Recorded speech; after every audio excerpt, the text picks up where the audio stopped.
bigyan ko kayo ng chance naman to explain. Magkano yung expected or projected niyo ng gastos sa anniversary niyo? Magkano?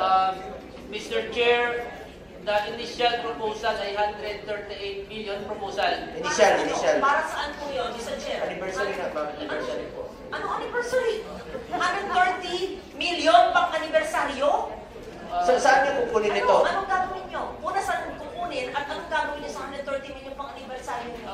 Mr. Chair, Anibersaryo pang bigay ng additional package. Hindi anniversary celebration, ma'am. Ang tanong ko lang kung saan niyo kukunin ito. Sa part ba ng working budget ninyo kukunin yung 138? That's criminal. Mr. Chair, ito po ay again proposal pa lang Proposal, siya. kaya nga, kung matutuloy ito, saan kukunin? Ay kukunin siya sa corporate operating budget. So part pa rin ng working budget ninyo. Yes po. Ilang pasyente ang matutulungan yan? Yan, ang pinapakompute ko sa inyo. Baka naman pag, ito na benefit naman na, Mr. Chair, anniversary budget, third year sa sila, 137 million, 138 million. Siguro naman, hindi naman yung Christmas party or celebration. Siguro naman hindi biyahe. Siguro naman hindi pagkain ng mga officers. Siguro, ito ay pagpalaganap ng mga package, di ba po? Ano ba yung 138 million?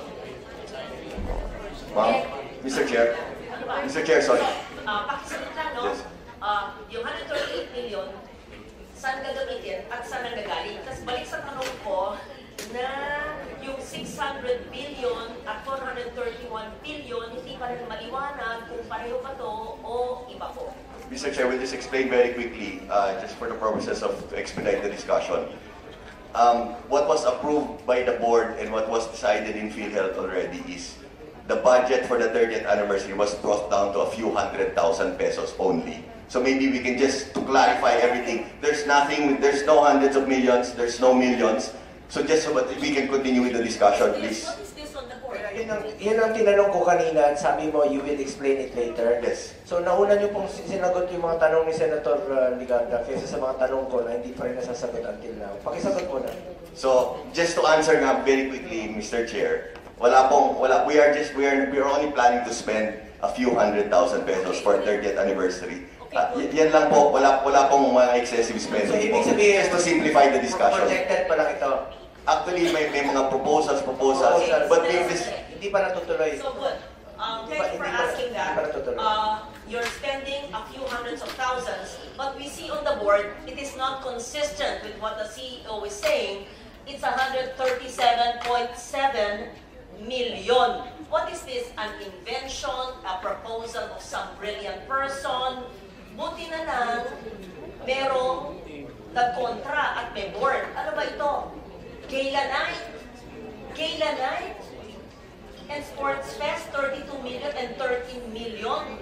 Habang ang dami-daming nangangailangan ng healthcare. Anyway, erase na ito. Who's a smart person who did this? Mr. Chair, this was endorsed by a group inside PhilHealth. Sino yung grupo? You have to name the group because you have to enlighten that group. Kung hindi po dinis-approve ng board ito at hindi kami nanonood sa inyo, walang oversight function ang Senado, ang Congress, you could have because you're a GOCC, we don't watch you every day. Mr. Chair, Madam. Sino po ang brilliant na nagbigay nito? We have an anniversary committee. Sino po ang head ng anniversary committee? The anniversary committee po is headed by Mr.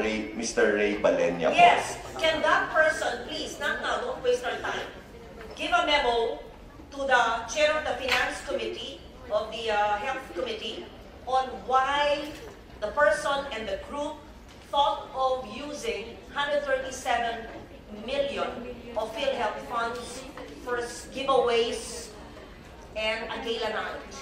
We will submit, Your Honor, we will submit it within the day to Congress. No? A sports meet 2 years to the for Senate. 32 million and a gala night with PROs, I hope it's a GROs, at 13 million.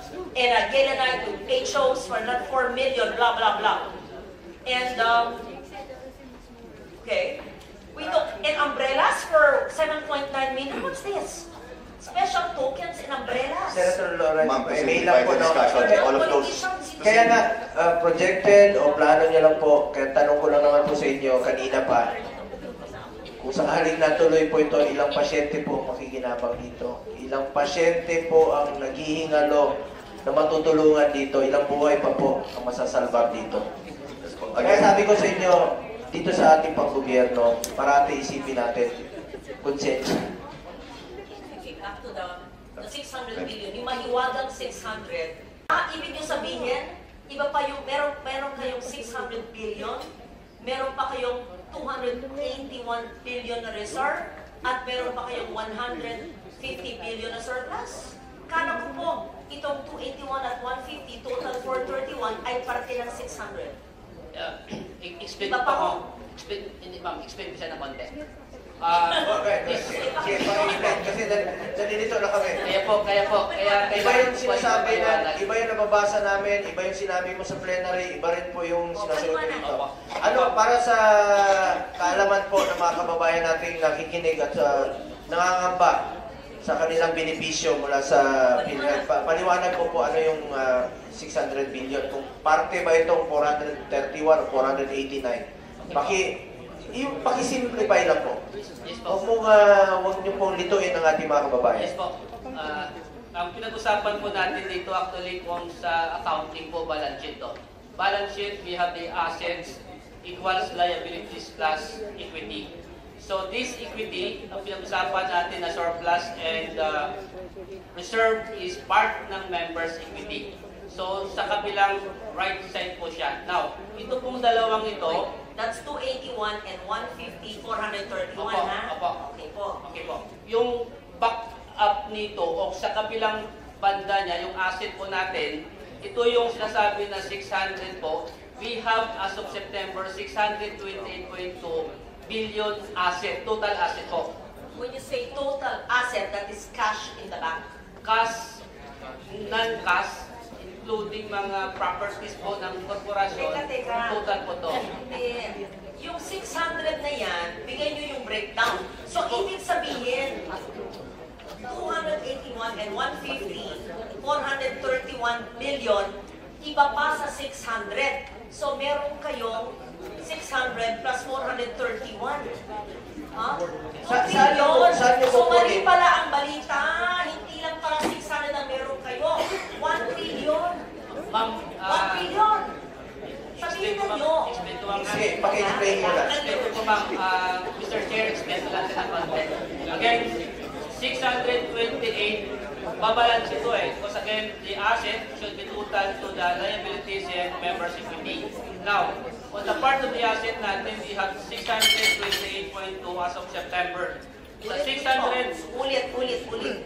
Ang pinagsimulan po natin, yung 600 billion na nababasa namin sa pahayagan at nang sinabi po ng DOH na meron po ang PhilHealth.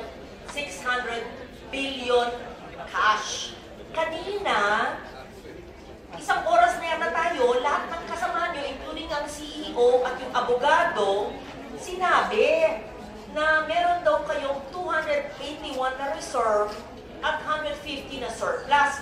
Sabi nyo, CEO and attorney, parte ito ng 600B. Sinasabi po kayo ni Mr. Yes, nahiwalay pa ito maliban sa 600B. So, ibig sabihin, ang assets nyo, cash and non-cash, ay 1 trillion. Pakipaliwanag. yes po ma'am, Mr. Chair. Again, ito yung members' equity po, ang backup po niya yung ating assets. Now, sa total assets of 628, yung investment po natin, investment po. Kasi ang ating asset ay classified into two. Ang daming mga ibang hearing na gaganap.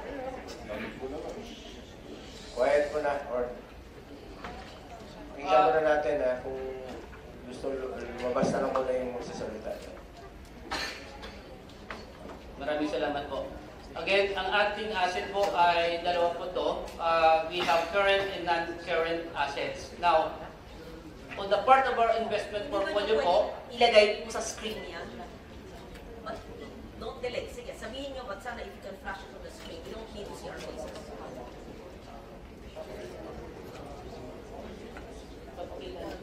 Sige, pakibasa ko. Ma'am, Mr. Chair, Honorable Ligarda, again, dalawang klase po yung ating assets, current and non-current assets. Now, as mentioned by our PCO, the total investment portfolio, 489, dito po siya nasa asset po. So, ibig sabihin, our reserve and our surplus, ang backup niya ay ang ating assets. Now, sa asset po nito, malaki po. 489. Opo, malaki. Assets. Opo. And these are current assets. Investment portfolio po yung Yeah, 489 po. 489. Opo. Investment portfolio. So, Ibig sabihin, ito po ay cash na ini-invest po ninyo para ini-invest po nyo sa bangko, sa financial institution na meron pong interest. Tama ba ho? Opo. Okay? So, I-breakdown meron po kayo- natin, ma'am.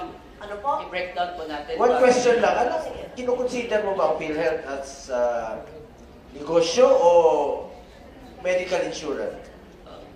Health insurance po tayo. Health. Opo, very clear po sa amin. Paintindi mo sa mga kababayan natin ha. At yung pangalawang tanong, saan nyo kukunin ang inyong working budget for next year na 200, how much is that? 280? 281. Saan nyo kukunin dito sa sinasabi ninyo? Opo, the source of our 284 corporate operating budget sa year 2025, estimated direct contribution of 203 billion, investment income of... Direct contribution, ito yung amin. Amin to. Atin po, atin. Atin yun, Opo. sweldo natin. Opo. So, yung sweldo natin, yun, ito yung sa working budget ninyo next year. Opo. Nakolekta na to, hindi ba? That is estimated po. Estimated pa, kukolektahin pa. Sa 2025 po. Out of 283, magkano? 284 po. 283. 203 ay estimated. Yung 81, saan nyo kukunin? Ang, again, yung other portion, my investment income estimated at 20 billion, Mr. Chair. And the difference of 48 ay kukunin natin siya doon sa surplus. Sa surplus na siya. 48 billion yun. So, may pagkukunan kayo. Opo. May Can you pagkukunan assure po. the public na makukuha to? Yes po, Mr. Chair.